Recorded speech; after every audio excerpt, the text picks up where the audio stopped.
বিসমিল্লাহির রহমানির রহিম।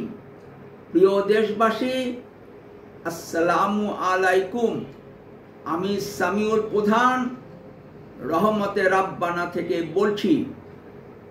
সামষ্টিক অর্থনৈতিক স্থিতিশীলতা ভেঙে পড়েছে। পর্ব 10।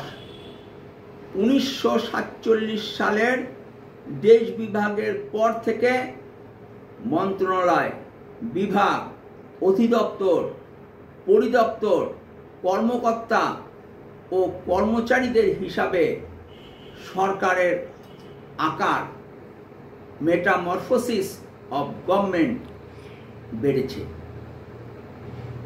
যেখানে থাইল্যান্ড, মালয়েশিয়া ও দক্ষিণ কোরিয়ায় মন্ত্রণালয়ের সংখ্যা যথাক্রমে 14, 24 ও 25, সেখানে বাংলাদেশে মন্ত্রণালয়ের সংখ্যা 39 ও বিভাগের সংখ্যা 60। Small is beauty. আমাদেরকে মন্ত্রণালয় ও বিভাগের সংখ্যা কমাতে হবে। দেখা যাচ্ছে একজন কর্মকর্তা অতিরিক্ত সচিবের বেতন, ভাতা ও সুবিধাদি গ্রহণ করছেন, অথচ তিনি উপসচিবের কাজ করেন।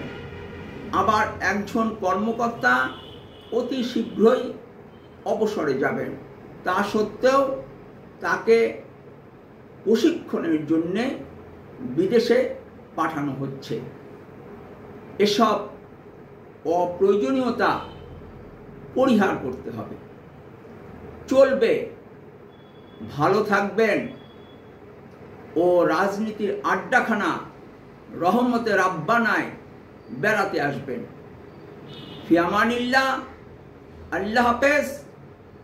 বাংলাদেশ জিন্দাবাদ।